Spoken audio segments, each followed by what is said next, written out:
शिव पुराण अध्याय 7। प्राचीन काल में जब नैमिषारण्य क्षेत्र में अनेक आर्षि मुनि एकत्र होकर यज्ञ कर रहे थे, तब वे सभी एक दूसरे से यह चर्चा करने लगे कि मनुष्य को इस संसार में सुख और शांति किस प्रकार मिल सकती है।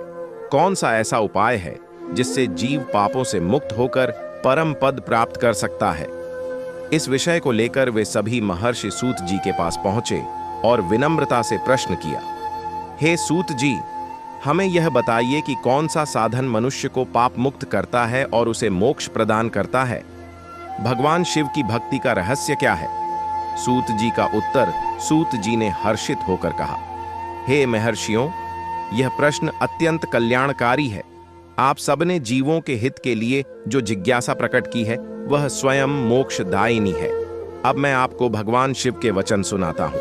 एक समय की बात है जब ब्रह्मा जी और विष्णु जी ने भगवान शंकर से यही प्रश्न किया था कि हे महादेव, आपके भक्त किस प्रकार आपकी आराधना करें जिससे उन्हें पूर्ण फल प्राप्त हो और वे मोक्ष तक पहुंच सकें।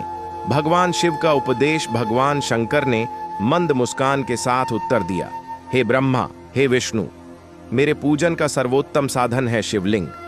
जो प्राणी श्रद्धा और भक्ति भाव से शिवलिंग का पूजन करता है वह जन्म जन्मांतर के पापों से मुक्त हो जाता है। भक्त यदि केवल जल अर्पण कर दे तो भी उसे महान पुण्य प्राप्त होता है। बिल्वपत्र चढ़ाने से वह मेरे स्वरूप में एकाकार हो जाता है। धूप, दीप और नैवेद्य अर्पित करने से वह समस्त लोकों के सुख का अधिकारी बनता है। जिस मनुष्य ने नित्य एयूएम नमः शिवाय का जप किया, उसने समझो समस्त वेदों का पाठ कर लिया। यह पंचाक्षरी मंत्र स्वयं मोक्षदायिनी है। इसका जप करने वाला कभी दुखी नहीं होता। शिवलिंग पूजन की महिमा भगवान ने आगे कहा, शिवलिंग का दर्शन करने मात्र से ही मनुष्य के पाप नष्ट हो जाते हैं। उसका स्पर्श करने से पुण्य लाभ होता है और पूजन करने से वह भक्त मेरे स्वरूप में लीन हो जाता है। जो व्यक्ति गंगा जल या दूध से लिंग का अभिषेक करता है वह स्वयं देवताओं के समान पूज्य बन जाता है। और यदि कोई भक्त श्रद्धा से रुद्राभिषेक करता है तो वह न केवल इस जन्म में सुखी होता है बल्कि अगले जन्म में भी उसे उच्च लोक प्राप्त होते हैं। अर्थ, धर्म, काम और मोक्ष, ये चार पुरुषार्थ सहज ही उस भक्त को प्राप्त होते हैं। भक्त और भक्ति की परिभाषा। भगवान शिव ने कहा, हे देवताओं, सच्चा भक्त वही है जो लोभ, मोह, ईर्ष्या और द्वेष से दूर होकर केवल मेरे नाम का स्मरण करता है। ऐसा भक्त ही मेरे हृदय का प्रिय है।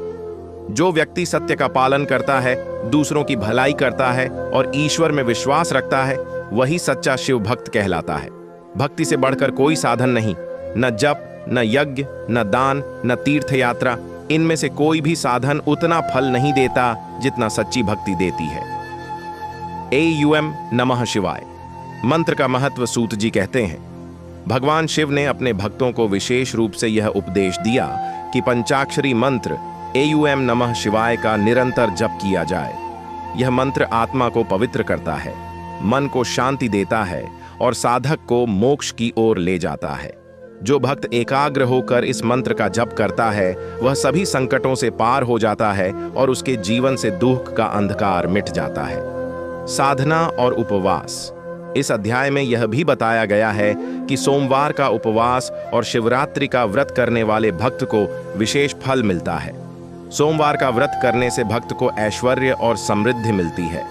महाशिवरात्रि के दिन जागरण और पूजन करने से भक्त के समस्त पाप नष्ट हो जाते हैं और वह शिवलोक का अधिकारी बन जाता है। कथा का उपसंहार सूत जी ने अंत में कहा, हे मुनियों, भगवान शिव का यह उपदेश केवल पूजन की विधि ही नहीं बल्कि जीवन जीने की कला भी है। जो मनुष्य अध्याय 7 का श्रवण करता है या इसका पाठ करता है वह पापों से मुक्त होकर परम सुख को प्राप्त करता है। शिव भक्ति के बिना इस संसार का कोई साधन पूर्ण नहीं है। अतः हर मनुष्य को अपने जीवन में भक्ति, सत्य और धर्म का पालन करना चाहिए। निष्कर्ष। शिव पुराण के अध्याय 7 में मुख्य रूप से 3 बातें बताई गई हैं। 1. शिवलिंग पूजन की महिमा। दर्शन, स्पर्श और पूजन से जन्म जन्मांतर के पाप मिट जाते हैं। 2. भक्ति की सर्वोच्चता। भक्ति से बढ़कर कोई साधन नहीं। 3. मोक्ष का मार्ग एयूएम नमः शिवाय। मंत्र का जप और शिवलिंग पूजन से मोक्ष की प्राप्ति होती है।